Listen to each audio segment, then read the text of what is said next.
let's get to this. Thank you, Adam. You haven't started yet? I've been doing plenty of stuff. Okay, I gotta go to walking and then I'll be home and watch the music show at 5:30. Okay. No, the And I'll see you at 7:30. Yeah, yeah. The press release, in your press release, they say that you're not against. I saw your face.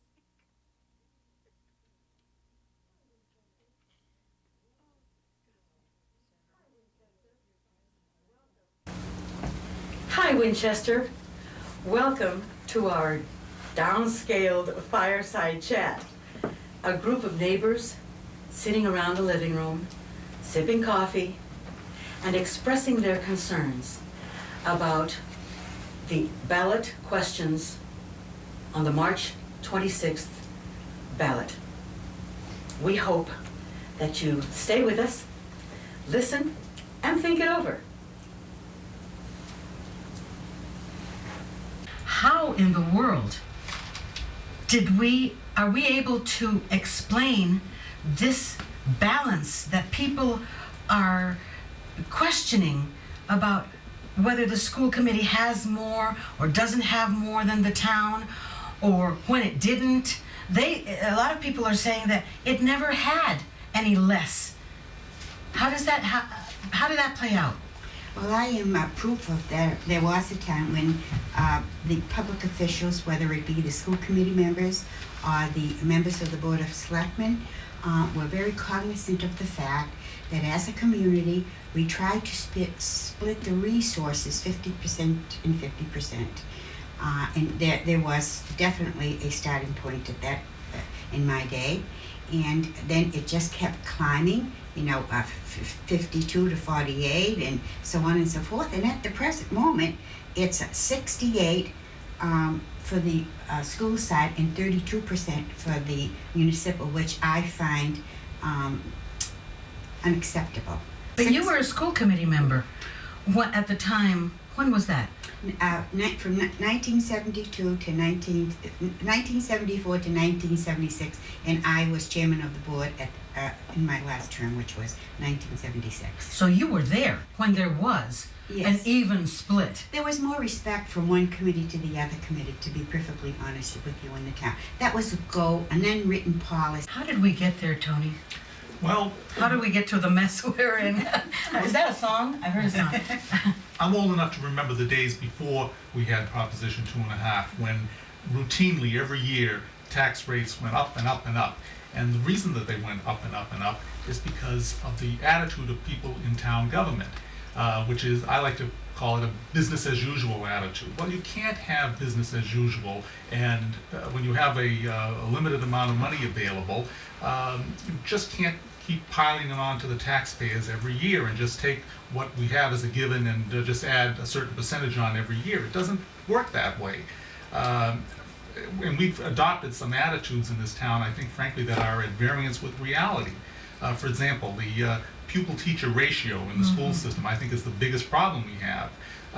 People are under the mistaken impression that they have to have very low ratios for their kids to get a good education. Today, and people will be shocked to find out, I think, that the pupil-teacher ratio across the Winchester school system is 17 to 1.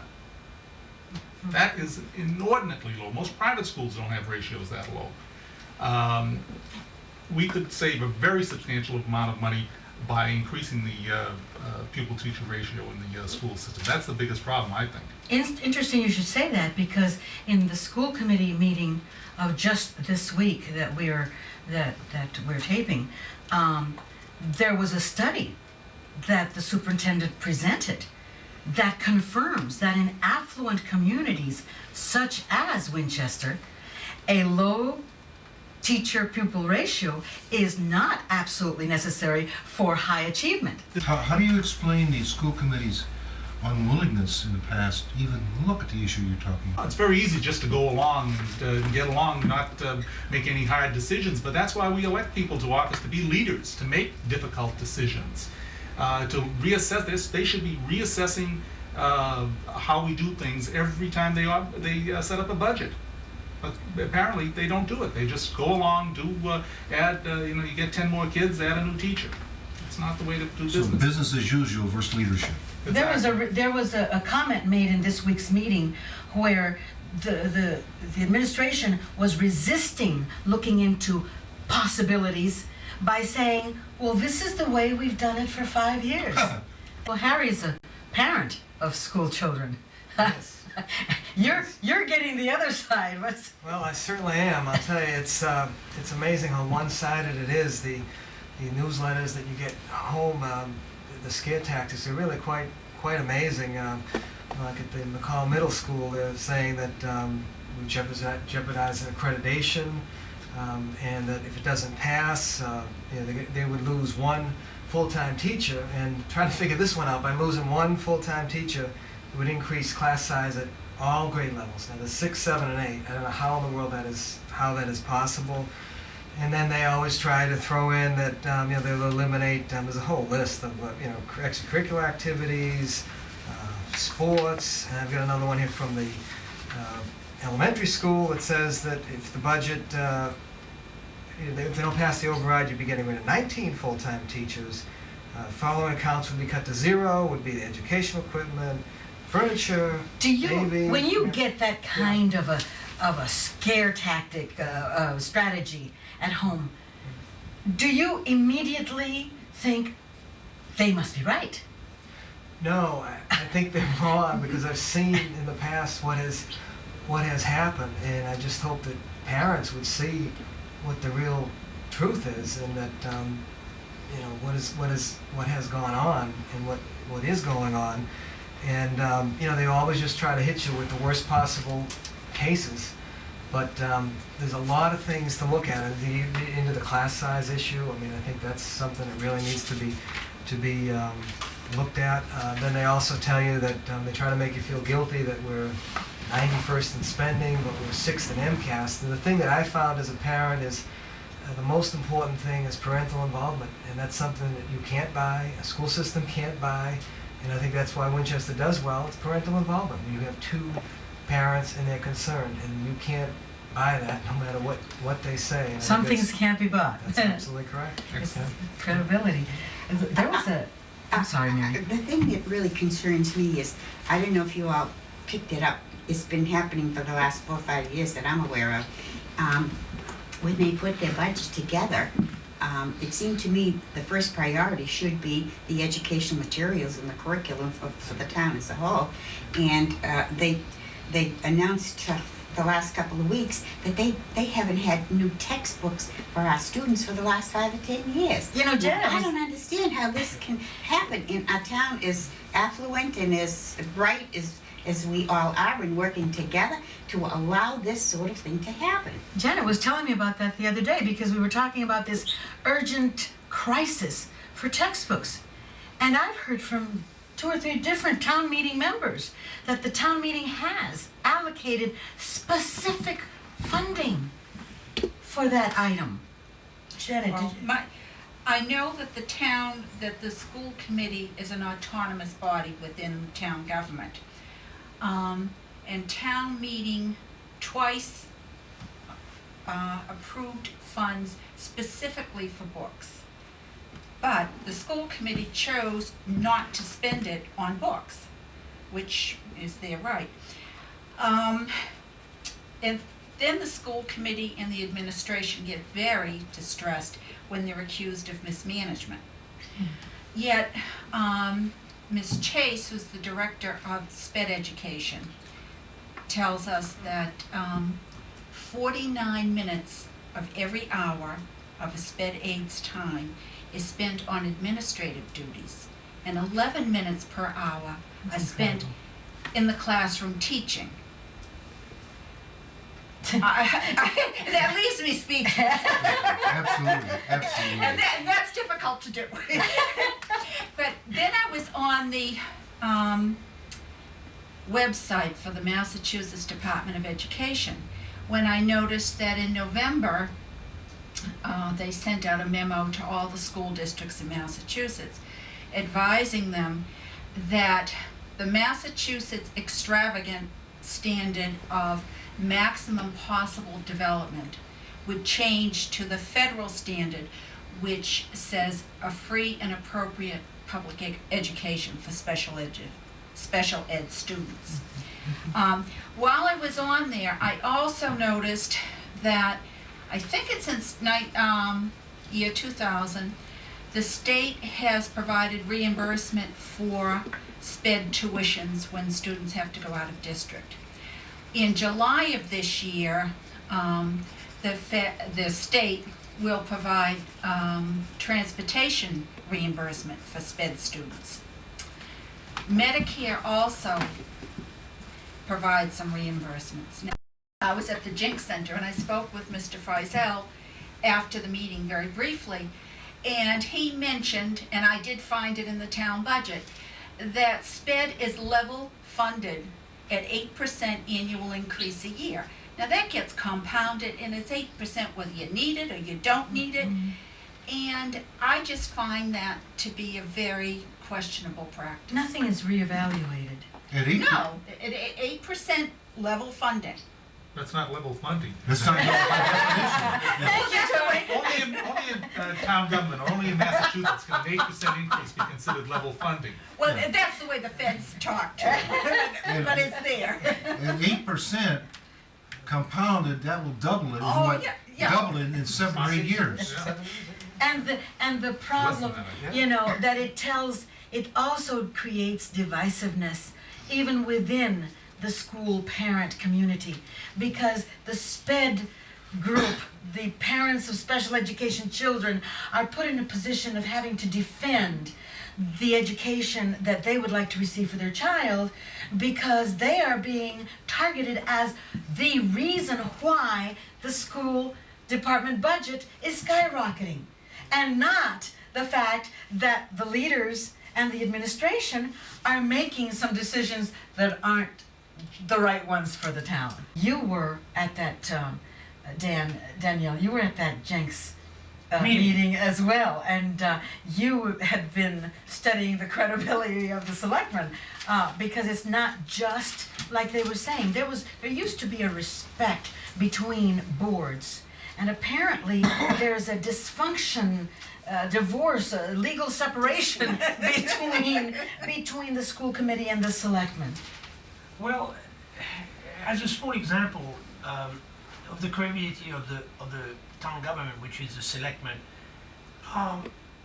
this week, unless I read wrong, suddenly appears $2 million and some more land to sell. Now, you might not want to sell the land because once you sell it, it's gone. You know, there's reason maybe you don't want to spend the $2 million because you need some saving, like you do or I do in my, you know, just in case. But still, those $2 million do not appear any place in the mini report that Mr. Sullivan has published for our information. So, where does those $2 million come from? I mean, I'm not, you know, involved in accounting and all that, but maybe some of you know where those $2 million were. Didn't run anybody. You know, Part of the problem is they don't explain the line items to us, okay? Yeah. They start from the bottom and just, you know. From the total. Right, and they want to build on that. But they really don't, in my opinion, give us a definitive analysis of the total budget. And so you really have to, you know, work it over very carefully so that you can understand it. It's, Sometimes the fact that we don't know doesn't necessarily shock me, because there are things that happen internally within an administration that we don't all know. But that the selectmen themselves appear surprised or are reported to be surprised at finding this surplus, at finding this extra land, it's as if they're really there, but they're not. Well, didn't also, if I remember well, in this week's paper, that upon receiving this news of $2 million extra cash somewhere, one member of the selectmen say, well, how are we going to spend that money? Yeah. Well, I think the part one of the proposed override consists of 1.9 million to plug up the foreseen deficit for next year. Well, there it is. You have 2 million. Maybe you can spend maybe half of that on the most critical item or the 800 or 900,000 that they're saying is an emergency amount? One of the questions, the one of the 0.8 questions, 0.8 million they want to Yes. put in a lockbox, which doesn't exist because the state legislature has not passed it. well, that's another issue in itself. They're trying to convince the community that the money, if they get this money, they would spend it in what they say. The law gives them the opportunity, just like it gives the school committee. The law allows the selectmen to change their plans and spend the money in other things, unless they have that home rule petition. And as of today, that home rule petition has not been approved. Yeah, and Lydia, you know, we're told by the selectmen that they need the money for capital projects, that they don't have enough money allocated to maintain the town's capital stock, our buildings, our roads, etc. Yet they're not asking for on Proposition 2.5. There's the option to ask for a debt exclusion override, which is normally what's done when you want to build something, a new school or some sort of public improvement. You ask for a debt exclusion override so that when the project is completed, the taxes are reduced. But that's not what they're asking for. They want a general override, which would stay in the budget forever. And not only would it stay in the budget, it would grow it over the time because of the natural increase. In 2.5 allows a 2.5% increase every year. So I frankly don't understand the necessity to have a general override. If you need to do capital improvements on buildings, the way to go is a debt exclusion override. Absolutely. And pay it off once the project is completed. It goes out of the tax rate. Well, talking about what Daniel was saying about the selectmen, Mr. Frizel was reported in the Winchester Star of the 28th of February as saying that requesting that the selectmen take a position on how to spend that free cash before the town meeting. Yeah, it seems they want to spend it all so that it won't be available. I don't understand. And then they're worried about credibility. It's a problem when the rationale does not match the reality of the community, the priorities of the community, or even their own numbers. I focused on the financial system, financial data system, because when it was brought to town meeting, it sounded like it was going to be a tremendous solution to finally close that credibility gap by producing accurate figures, accurate numbers. And town meeting approved $850,000. We bonded it so that we could have accurate information and no longer have these discussions about whether the numbers were accurate or not. I revisited that meeting, that special town meeting we had September 13th. Last night I went back to the tape, and it was incredible to hear Mr. Sullivan's own words telling us that our present system is obsolete, that it's 10 years old, that we have a non-functioning financial system, that it is deficient, it can't track the status of available funds. These are things he told town meeting, and we can verify it on the tape. And he says that they can't produce an overall balance for a particular project. The Facts Committee and the Department of Revenue both insist that we have an upgraded system, or they won't be back to audit a town that runs its budget from carton boxes. Carton boxes. There's no clean audit for the year 2002 without a new financial system. The school superintendent came up at that meeting and said that they can't provide accountability or internal control without a new system. It is their number one priority. What happened to the $900,000 we spent on it? It's not installed. It's still not up and running. So my issue, Tony, is how can we then state and defend to the community that the numbers used who reach the conclusion that we need an override are accurate. We can't. They're telling us themselves when they tried to convince us, and succeeded, by telling us that what we have is no good, then the numbers that they came out with can't be good either. Well, the selectman, I think it was Mrs. The chairman of the board, also agreed that right now, at the time in September, because they didn't have an adequate system, they didn't know exactly where they were with the numbers. Exactly, that was Ms. Krager. Miss Krieger, yeah. And the head of the finance committee, said that this was a $50 million enterprise, the community of Winchester, which was dysfunctional because it did not have an upgraded financial management system. Well, the system has been purchased. It's being brought up to It's being installed. and it should be ready in July. And then after July, then let's see what comes out of the system. At that time, Ms. Krager said that they would have to redesign the general ledger. We have to start from step one, From scratch. folks. We have to start from scratch. But that was included in the appropriation, if I'm not mistaken.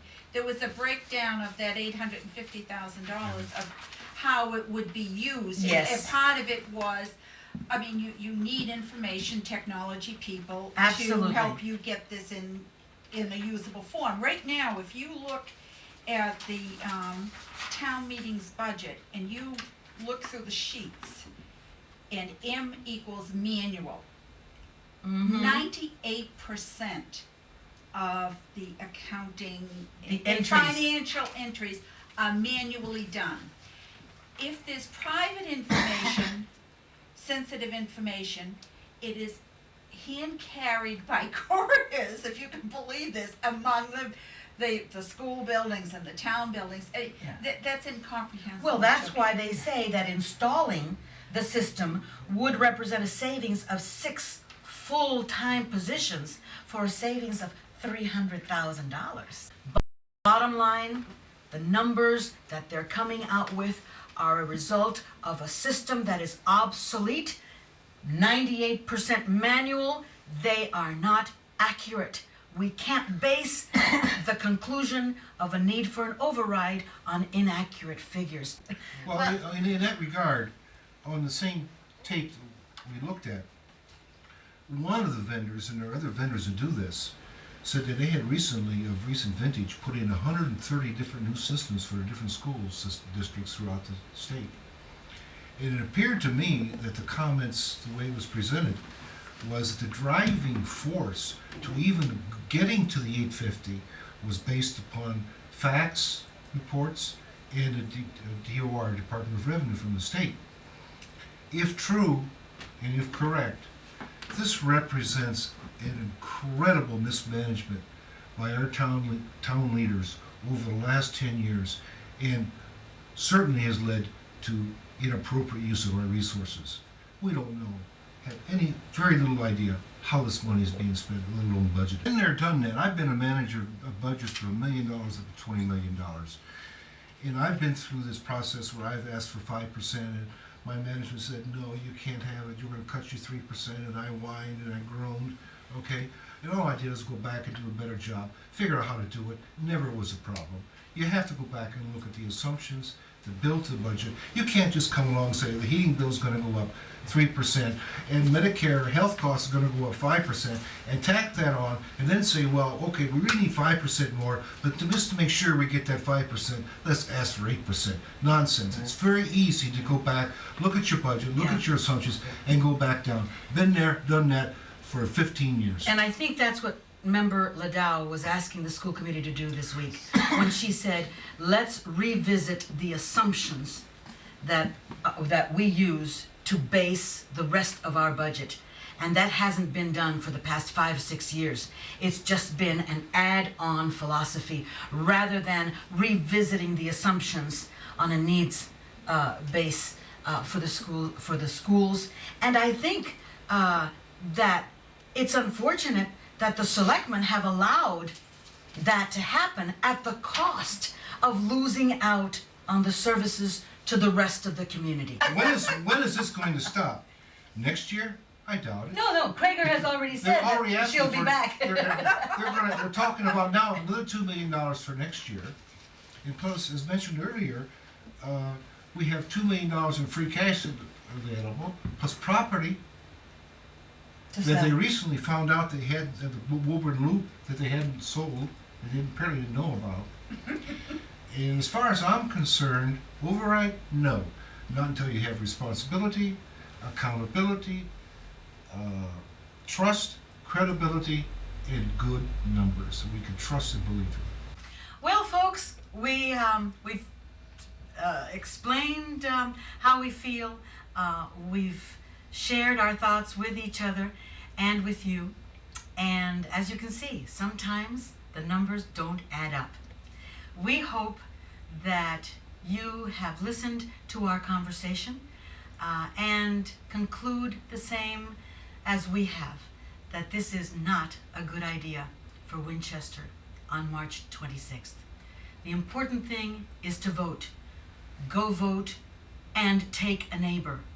Offer a ride to a neighbor who may not have one, but vote. Thank you very much for staying with us. Because I've seen that many times. That's true. But I didn't pay attention. No, I look at it and say, oh, why TH at the end? Go to the poll, turn the ballot over, and vote no on the override question.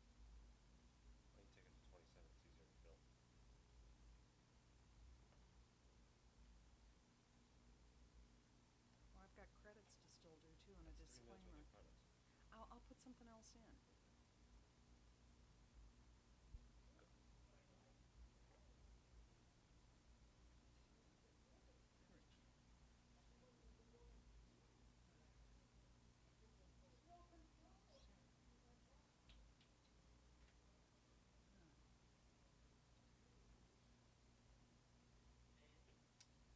Directed by, directed. Marsha Browning. Here comes a big whack, because this one's our disclaimer. Then you disclaimer.